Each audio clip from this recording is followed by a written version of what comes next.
Do you find yourself reaching out for food when you're stressed, sad, or bored? If you have ever wondered why you can't stop emotional eating, stay with me, because by the end of this video, you will find out why and how to overcome it. Hi friends, welcome to my channel. My name is Dr. Rani. I am a mental health coach and a holistic psychiatrist, and I help you unlock your exceptional brilliance to be the best version of yourself.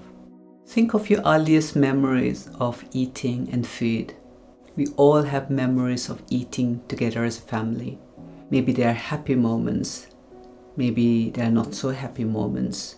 We all have some association with food, whether positive or negative, and it could be both. Or it could be good or it could be bad, but we all have memories. As a child, we might remember sitting around a big table, dining with a family, our loved ones. We might remember our grandparents feeding us. We might remember our parents and us having a really nice meal. So those are the happy memories. There could also be sad memories. Maybe the family never ate together. Maybe there were more fights sitting around the table. So it could be a mixture. For me, I remember right from an early age, I used to eat food because I was looking for a better feeling. As a child, I felt insecure. I didn't have any major trauma in my life, but I remember not feeling good with myself. And I'm from India and we have rice as a staple diet. I remember my parents telling me not to eat so much rice. And I used to feel upset about them telling me not to eat so much rice. It was as if eating extra rice, additional rice, made me feel fuller. I also had this thing about not being enough. There might not be enough for me.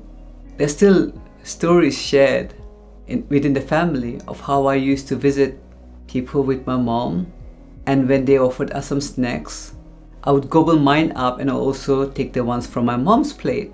So that I had the tendency to overeat, and I was a bit chubby. And now looking back to why I did what I did, I get a sense that I felt I was not enough, and I was looking to food to make me complete or to feel a better feeling. And I know I'm not alone. Food is used as a comfort. Emotional eating can be used as a comfort. It's called comfort eating. Over the years, of course, I got better. But I remember even in my 30s and my 40s, I used to think that if I go to the gym and if I do my Zumba class and my fitness classes, I could come and eat whatever I like. And I made some pretty unhealthy choices. And of course, that time I was young and I had been active, so it did not show. Over time, as I learned about lifestyle medicine and I became a coach myself, I was careful with my diet. So I would snack on healthy snacks like nuts. But guess what? For me, portion had been a problem. Rather than snacking on only a handful or a few nuts, sometimes I would just sit with a packet of nuts and finish it all. And I knew I would feel horrible at the end of it, but it was mindless eating. I would just keep eating and finish the whole packet and then look for something else.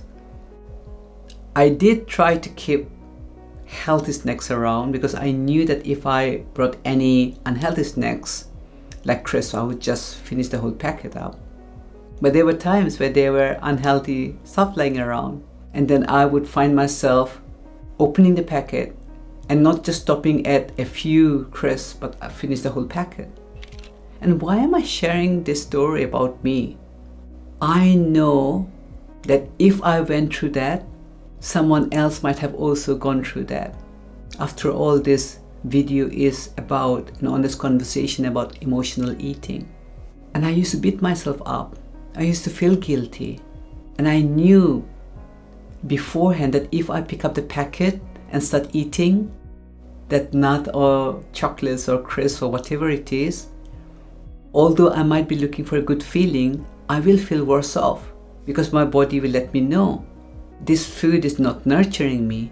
But for me, it was like, well, I've already made this mistake, so I might as well continue. What's the point? So what's the point used to be my default system. So I might as well carry on eating. And that did not serve me. And that was a pattern. And I'm kind of feeling embarrassed to say this, but I'm saying this because I know I've come a long way.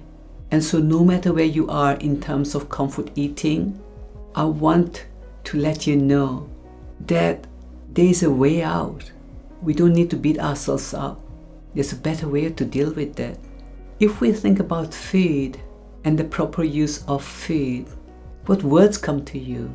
For me, there are words like comfort, love, feeling nurtured, security, nourishment.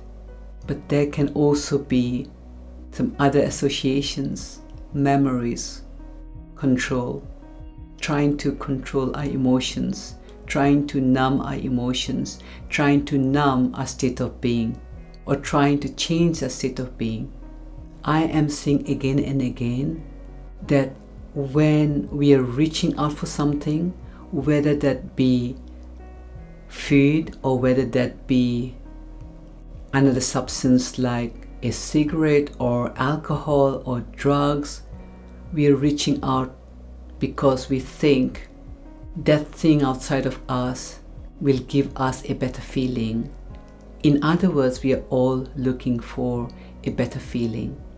And it really looks to us that better feeling is not inside us, is missing in us, for we need to get it from an external source. It's a very innocent misunderstanding, and also our mind hijacks us and we believe our thinking. Take these three states of mind: feeling sad, stressed, or bored. These are uncomfortable feelings. They could be unprocessed emotions and unmet needs. And so the more we are aware, have a deeper understanding of our emotions, and not try to fight them, not try to distract ourselves, but really understand where they come from, we will be less frightened of those.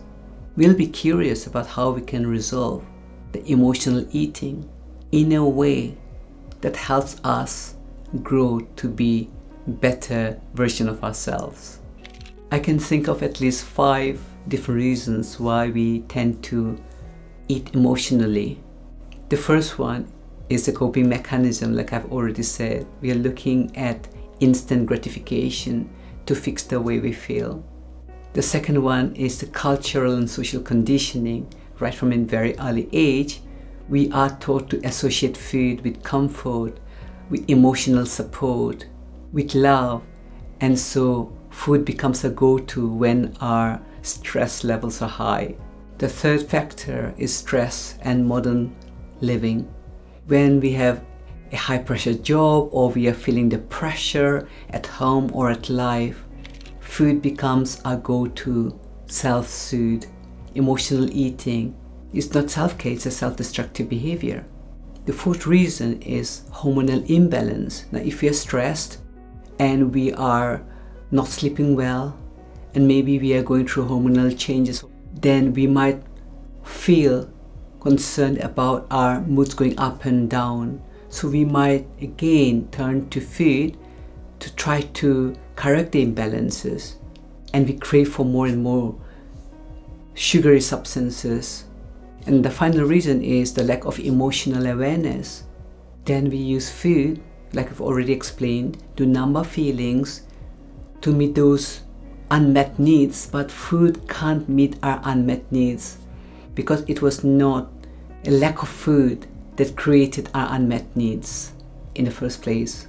So how best to deal with emotional eating? I can only share with you my experience. The first one is, instead of asking ourselves, what's wrong with me?